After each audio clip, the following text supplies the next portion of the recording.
Now, micronutrients during pregnancy. I'm going to be honest and say that before I became pregnant, I was very much like the calories in, calories out, because I'm still that. That's a very important element of getting our clients' results.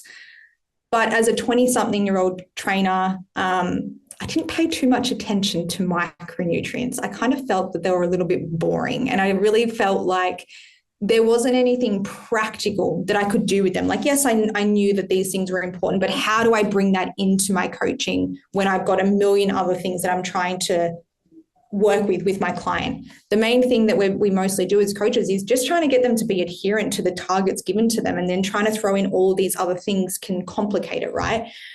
But this is the one time that I want you guys to prioritize looking at the quality of this client's diet. It is so important.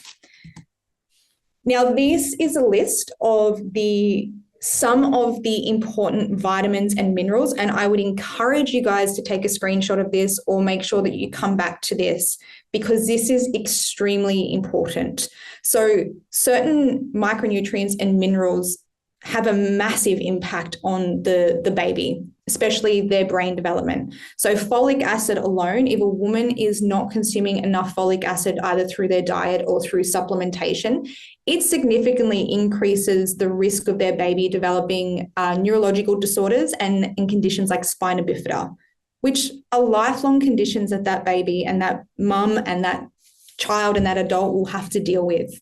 So it's really important to make sure that we put calories and macros and everything aside and look at how do we support this client in getting enough of these things. Now, I don't want you guys to feel overwhelmed when you look at this, because often I feel overwhelmed. I have felt overwhelmed when I looked at this. And I personally studied nutrition at a university level, and we learned all about the RDIs and all of these things. And for me, it just felt like a bunch of numbers that I would never remember.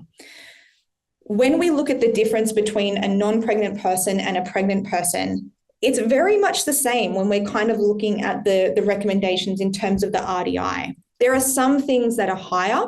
There are some things that are the same. So like folic acid is higher, but when we look at calcium recommendations, they are the same as non-pregnant individuals. If a person is consuming a well-balanced diet where they're getting a decent amount of fruits, vegetables, whole grains, protein, for the most part, they'll be meeting these guidelines. But as coaches, we know that some people's diets aren't that great, don't we? And that there's not a lot of whole foods in there. And I want to give you a practical way that you can take this into your coaching without it just feeling like a whole bunch of numbers you don't do anything with, okay? So first, take a screenshot of this, and then we'll go through how we're going to do that. Yeah, I didn't put a slide in there. Has anybody heard of Cronometer? Yes. Does anybody use Cronometer? Yeah, cool, amazing.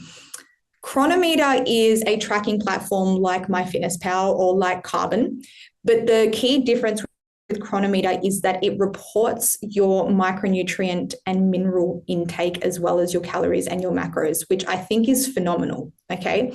So one thing that I get my clients to do when I am working with them and they're willing to track, and that's a conversation that you have to have with them, is I move them, even if it's for 2 weeks, from whatever platform they're using to Cronometer. And I ask them, I don't want you to change anything about what you would usually do throughout your day. I don't want you to try and be good or achieve any outcome. I want you to track what you're usually doing in Cronometer. And then what I ask them to do is I ask them to pull the data, which it's very user-friendly, and show me without supplementation, what are they reaching and where are the gaps. One thing you will have to get your clients to do is to add choline to their list. Choline is a newer mineral that we are learning more about. And when I say newer, it was, back in the 1990s, but it takes a really long time for things to kind of come into mainstream advice, right? But choline is very important in similar ways to folic acid. it doesn't always list it on Cronometer unless your client puts it on their list of report. Then as the coach, when your client gives you this, I want you to have a look at where are they falling short, right? Because the truth is that we can get all of this from our diet. We can. And I always say, let's lead with a diet first approach, because we know that with supplements, the regulation of them isn't great unless they're third-party tested. Sometimes they have dosages far higher than the recommended amounts or not enough at all. And so if we have room to improve this through diet, that's where we make those recommendations to our clients. Does that make sense to you guys? Yeah. Then we lead with okay, if we're not able to achieve these targets through diet alone, then we need to consider supplementation. And that's where prenatal supplements come into the picture.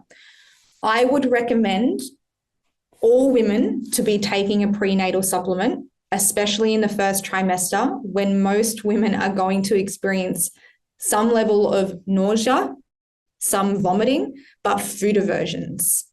I cannot even explain how the smell of meat made me feel in both of my pregnancies.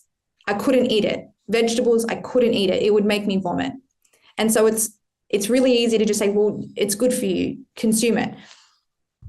What we need to do as coaches is, if that client can only take in cheese and crackers or wheat bix or cereal in their first trimester, is we need to encourage them to get calories where they can and try our best to improve the quality of where those calories are coming from. But let's consider the supplement, the insurance policy, where they are not meeting their recommended amounts of micronutrients and minerals. The prenatal will cover it.